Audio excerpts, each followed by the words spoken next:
Okay, Soap, Season 2, Episode 4. It is cold and raining, and my mind is foggy, so we're actually just going to hit play and let the narrator recap it. I've got my friend and I've got my coffee.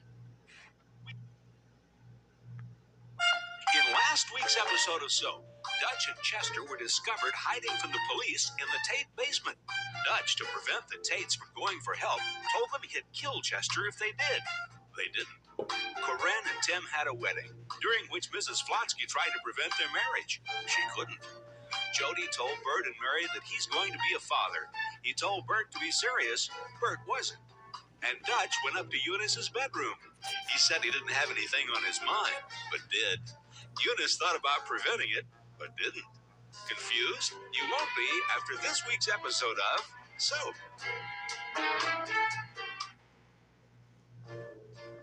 This is the story of two sisters, Jessica Tate and Mary Campbell.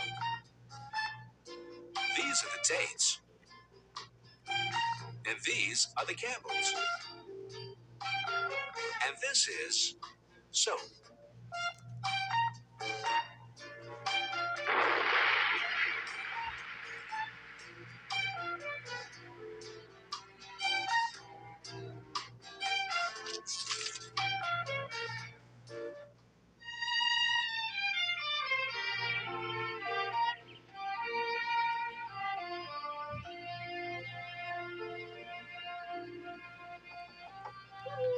May I come in? Sure, Ma. Corinne, it was such a lovely wedding. And you were the most beautiful bride I've ever seen. Thanks, Ma. Tim was so handsome. I just couldn't have been nicer. It's just a shame Bob got so drunk and hit Chuck. Corinne, living with your husband is going to be a lot different than living here. Oh, I know that, Ma. I mean, for example, Benson won't be there. I know that, Ma. You'll be living with a man. I don't care what Gloria Steinem says. Men expect certain things, you know? Ma, I know this. Really? I'm not sure that you do. I mean, I remember when I first married your father, I was very surprised. First of all, I was surprised that any human being could take that long in the bathroom. And secondly, I was very surprised because my mother told me that on my wedding night I was expected to... Ma, I know these things. Really. Remember? I lived with a man. Oh, yes, that's right, you did. Oh, well, then I guess you know all about everything you're supposed to know about. Yep. Good. I'm so glad, because I didn't have an idea in the world how I could explain it to you. You know, when I look back now on my life with your father, I can see all the places that we ran aground, and, well, I wanted to tell you about them so you could avoid them. But I realized that all those dangerous places, all the rocks in your marriage are going to be in different spots at different times. There isn't any way for me to warn you about them.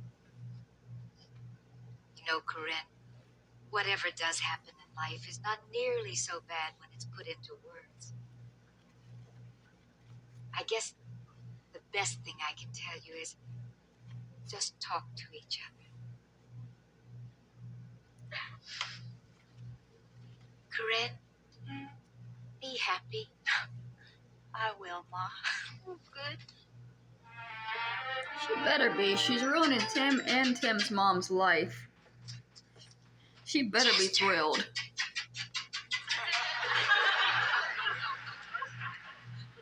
Chester, where are you?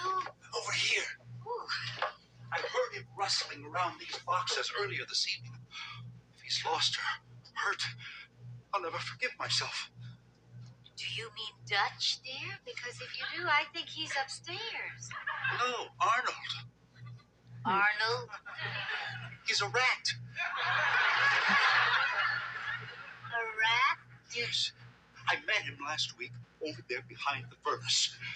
Oh, Jess, sometimes I feel like he's the only friend I've got left. You don't mean a rat, not like an actual rat. Well, Arnold is a very special rat. I guess he is if he told you his name. Yes, I named Arnold myself. And I taught him all kinds of little special tricks. For instance, I'll set out a piece of cheese, and sooner or later, he'll creep out and eat it. It's usually when I'm asleep, of course, but still, isn't that wonderful? I'm also teaching him to scurry off. Scurry off? That's right. All I have to do is clap my hands like this, and he scurries off. And I've also tried to teach him to come when I call him. Let me give it a try. Oh, oh, oh, oh, oh, oh.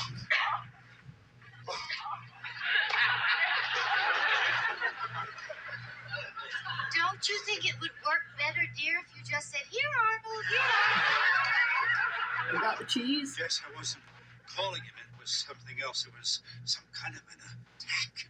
Oh, Chester, an attack? No, it only lasts a second or two. No, you mustn't worry. It's probably just tension. Chester, it's because of this murder of yours.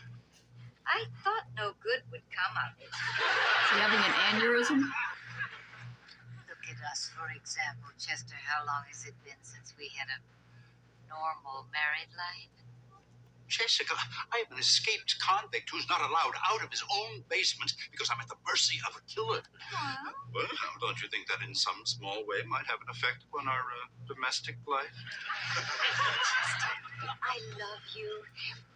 Why don't we spend the night together in our bed?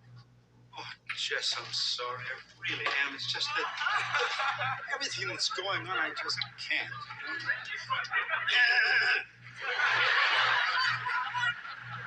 Do you want this down here or upstairs in the bedroom or what?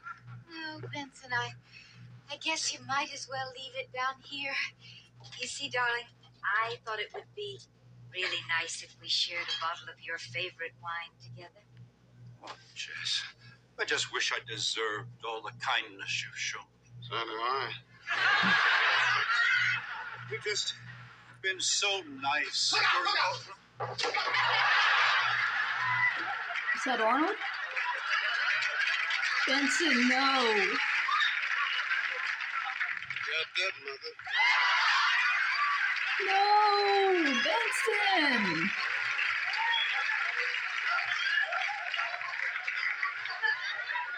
That's so fucked up.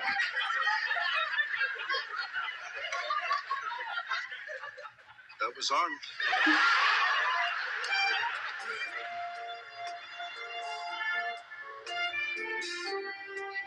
Chester's only friend down there.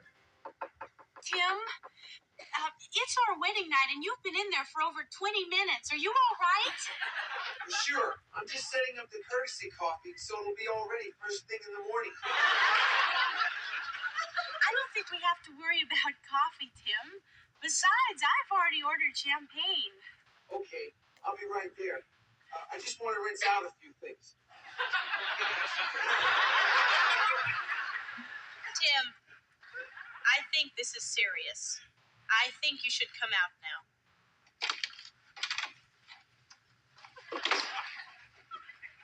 Good night.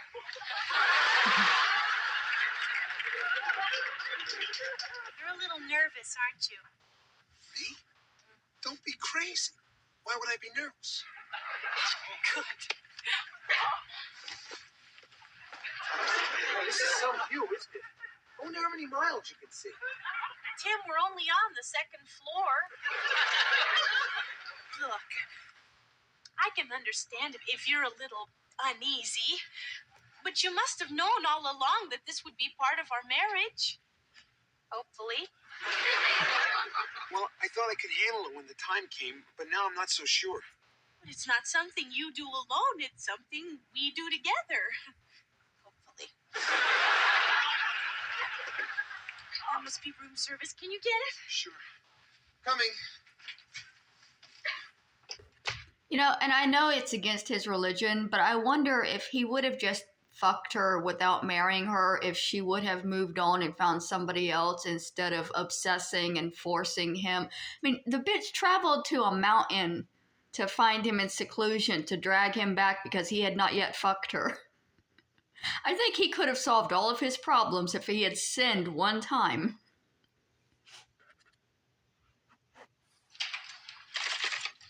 Good evening. Good evening. Will that be all, sir? Yes. Father Flotsky. It's me, Orville. All right, Orville. Listen, Father, the reason you haven't seen me at Mass is I'm working Sundays. It's okay. And I want you to know, ever since my last confession, I have completely given up the twins.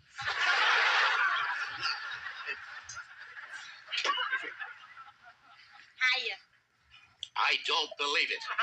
You don't understand. This is my wife.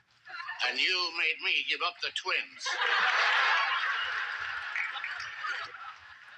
Don't worry about it. Come on.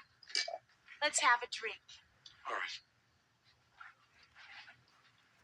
To us.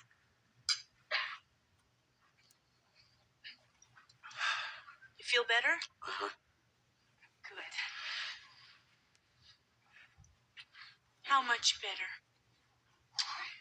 A little bit better? No, a lot better. Definitely a whole lot better. In fact, I feel better now than I ever did in my entire... Ooh. Oh, no.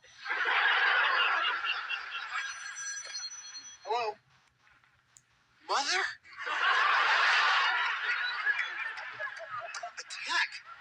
What sort of an attack? Heart attack? Huh. Be reasonable. You're not dying. It's our wedding night. Of course she's here.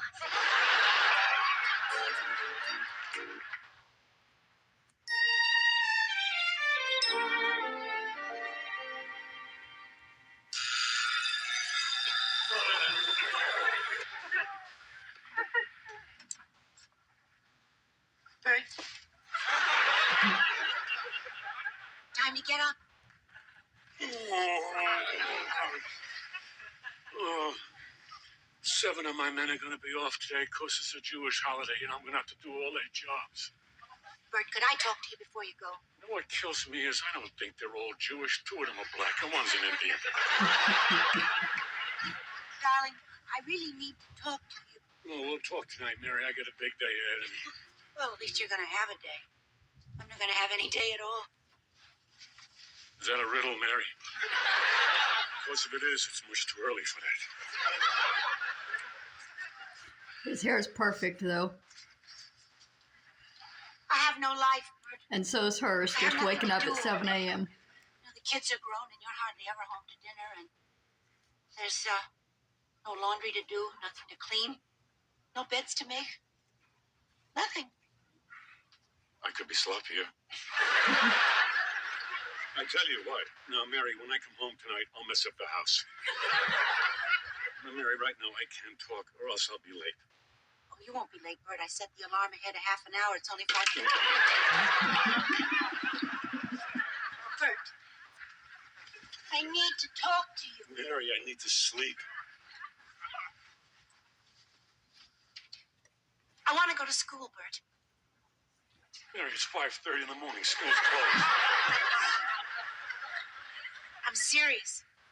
I want to go to college. I want to study English. Why? I think you speak it very well. Are you against me going? Hmm. Why? Why? Because I don't want you to feel bad. Why should I feel bad? When you fail, you'll feel bad. I won't fail. You might. No, I won't. I know. That's just the problem. You're going to get smart. I'm not going to get smart, Bert. Yeah, you will. You'll get smart, and then you'll get too smart for me. You'll learn all those things I don't know, and you'll start using big words when you talk, like notwithstanding and heretofore. I won't understand any of that, and then you're going to find out how really dumb I am, and you'll leave me for somebody smart who you can talk with about philosophy. Oh, Bert. It'll happen, Mary. You're so dumb. See, it's starting already. Bert, I'm not going to get smart and leave you. First of all, you're the smartest man I know. And second of all, I love you. I want to go to school, Bert. I'll feel more like a person. I'll feel better. And if I feel better, it'll be better for us. Really think I'm smart? Smartest man you ever met?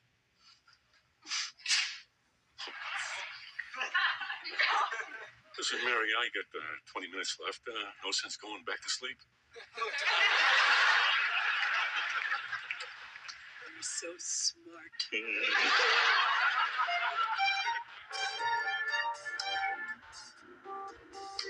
So she said she wanted to study English. Is she gonna become a writer?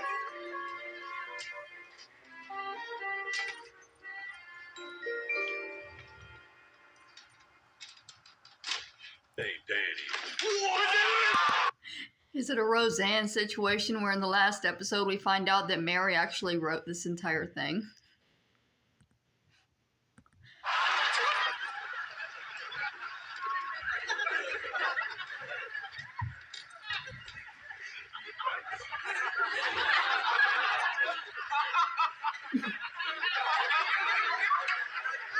Wait.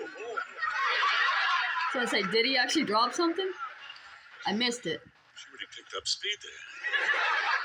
Yeah, especially towards the end. Still, it's amazing the way it knocked that horse right up under that cop. He's okay, though. He's just stunned. The cop? No, the horse. See, he's up now, and he's eating my apple. Hey, look. Copper's up, too. Oh, he dropped his lunch. Oh, he's down again.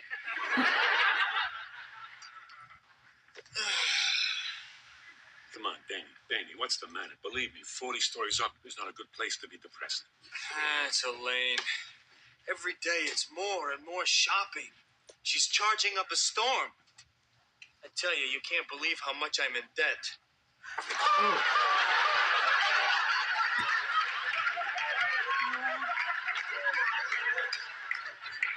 You gotta be more careful. Anyway, I don't know what I'm gonna do. She's not the kind of girl that settles for second best. Then she's got this idea that nothing's too good for her. There's no end in sight. Wait a minute. What if you agree with her, only more so? Hey, the same thing happened in some musical, Oklahoma. No, that wasn't it. Showboat. No. Carousel. Boy, you know, I really love musicals. The only one that ever disappointed me was Cabin in the Sky.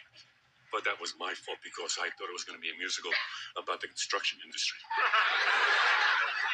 Bert, you said you had some idea of how I could handle Elaine. I'd really appreciate it if you'd tell me what you think I should do. Danny, kiss me shrew. Kiss your what? Not my what? Kiss me shrew. It's a very famous musical by Shakespeare. It'll work for you, Danny. I know it's going to work for you. See, in this story, this guy's got a terrible wife. Yeah? And he keeps her in line. Comes in. Hey, whoa! Look out! Does he mean the taming of the shrew?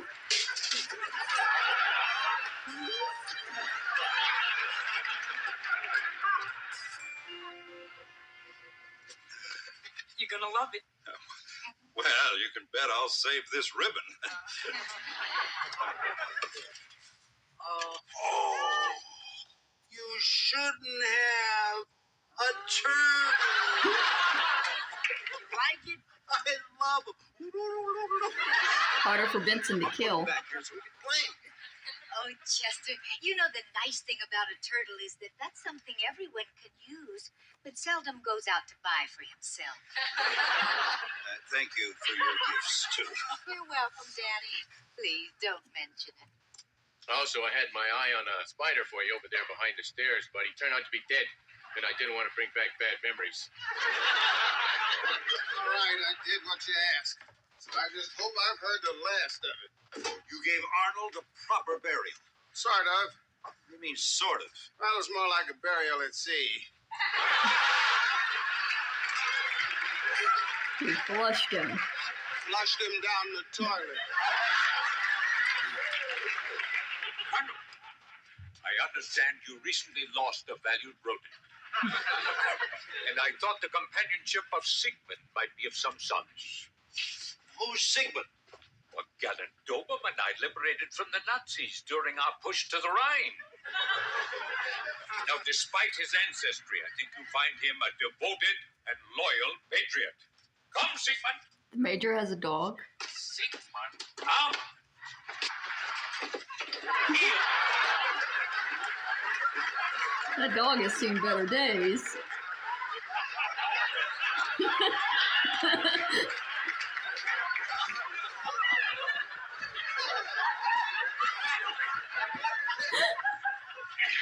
Stay. It looks so angry, too. Sigmund, your new master. Well, Daddy, at least you don't have to worry about fleas. Well, oddly enough, in his sunset years, he seems to be more bothered by more. Nonetheless, he has still retained his basic knowledge of simple commands. Sigmund, lie down. Lie down.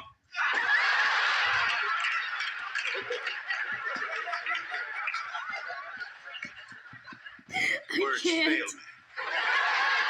me. All I can say is, He's having another aneurysm. What, Chester? Landed right on the turtle. Hey, his breathing sounds bad. This could be serious. Oh, dear. But I'd better call an ambulance. Well, that's no good. They find out he's been hiding here, you'll all be in trouble for harboring a fugitive. Well, Dutch, we have to do something. I know. Wait a minute, Benson. You and the Major take him out the back way and around to the front of the house. Then if anybody asks what happened, say he rang the doorbell and passed out on the doorstep. okay, that's a good idea. Here, give me a hand. Oh, dear. I'm going to call the ambulance. She got a little I gotta puppy in get her out of here. arms. The cops will be swarming all over this place as soon as they identify your dad. Let me come with you.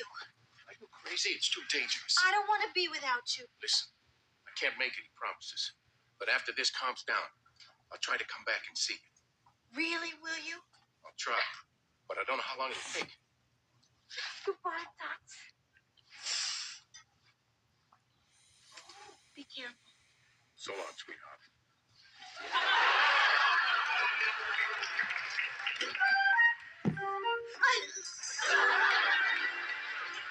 Yeah, they're not gonna buy it. This doesn't look natural.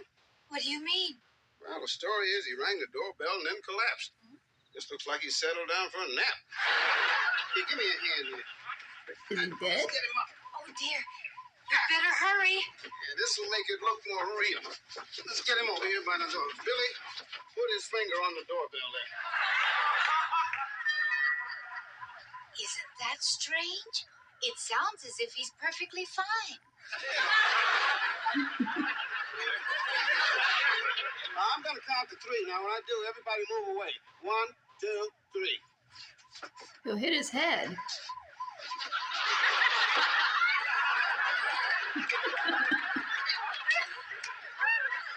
Yeah, that looks natural.